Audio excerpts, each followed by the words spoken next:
Hello traders, I'm Jason from Sureshotfx. Today I've got another forecast about EURJPY for the upcoming week. But before you look ahead, let's quickly talk about what happened last week with EURJPY market. We'll discuss how the market moved and where it might go next.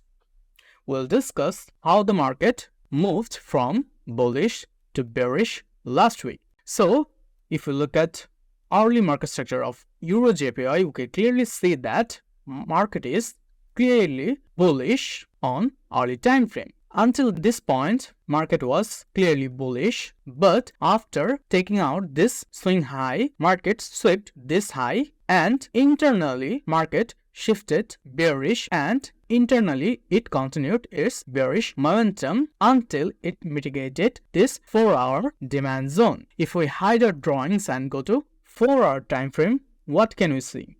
On 4-hour time frame, we can clearly see that market is in a bullish momentum. We can clearly identify the higher high, higher low, higher high, higher low.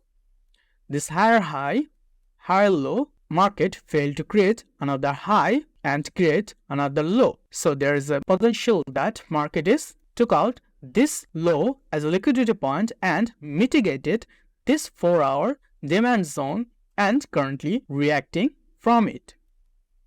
So if we go to our hourly time frame and get our drawings back, what can we expect from EURJPY this week? Last week on Friday, we noticed that market swept out this sell side liquidity and mitigated this refined H4 demand zone and currently reacted impulsively from this zone. Even though market is indicating us that market is in a bearish phase, but we are thinking that market may continue its bullish momentum once again after mitigating this 4-hour order block, because you can clearly see that after switching from bullish to bearish, market mitigated that supply zone in a corrective manner.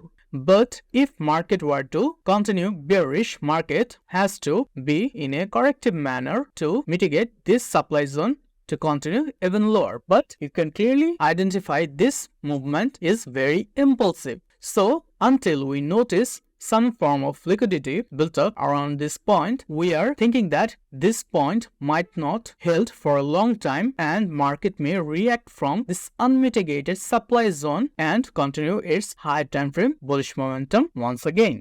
So let's summarize the forecast for you for EURJPY for this week. EURJPY bias is potentially bullish this week. Last week potentially started this bullish movement, but we are still yet to confirm this bullish movement if this supply zone fails and if this demand zone gets mitigated in a corrective manner. But we also have to keep in mind that if this demand zone gets failed, then we again continue to look for sell setups until we notice the bullish momentum in the market. Let's see what happens in this upcoming week. So from what I see in the charts, I think EURJPY might keep going up this week. We'll see what happens in the market in the next few days. That's all for our EURJPY for this week. Make sure to subscribe to Sureshotfx for more helpful information about Forex. I wish you all successful trades. Thanks for joining me today and I'll see you in our next video.